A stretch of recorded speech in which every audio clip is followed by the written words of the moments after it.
Hello everyone, Sai is my name. Nice to meet you here. I'm delighted to be here to present you about what makes translation is so difficult. At first glance, translations might not seem so difficult. However, it's become apparent that translation is not always easy, especially when the languages are not closely related. You might often hear the word obvious does not exist in one language and there is no direct translations, so a parallel phrase had to be used. Here are some reasons why translating can become very complicated.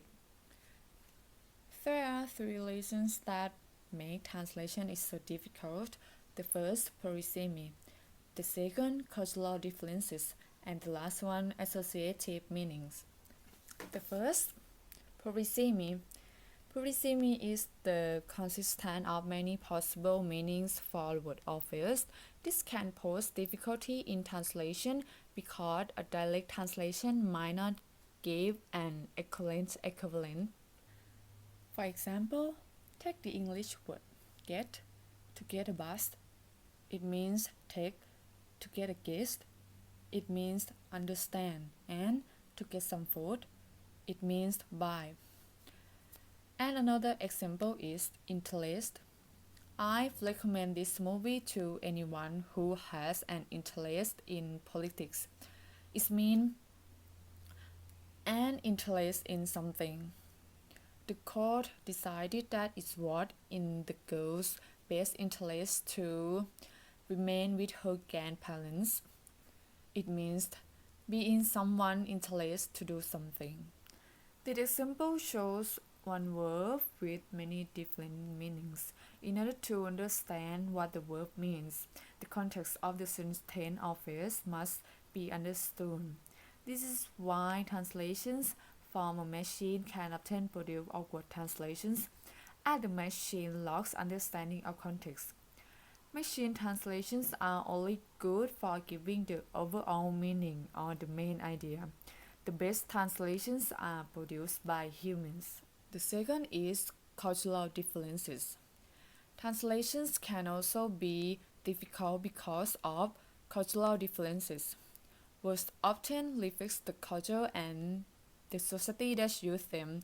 Therefore, words that are able to describe very specific things or emotions might now exist in other languages. The Inuktitut language have a far superior ability to distinguish between different types of snow than most languages because of their multiple specific words for snow. Translators should be familiar with intercultural differences and views. Translators need linguistic, sociocultural, pragmatic competence of the two languages to translate. The last one is associative meaning. There is associative meanings in languages. For example, colors can have different meaning between languages. For example, colors can have different meanings between languages. Everything is blue. In Brazil, everything is okay. In English, everything is sad. In English, blue usually has a sad or melancholy connotations. Just knowing two languages does not necessarily mean you will be able to translate well. Languages often have false cognates. For example, the word translation itself in Russian means broadcasting. So translators have to be careful to render phrases appropriately.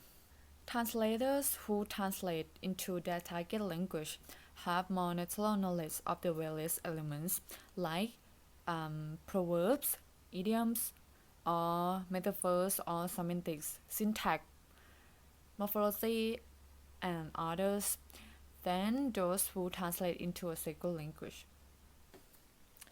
Thank you all for listening, and please don't forget to share your opinion in the comment below.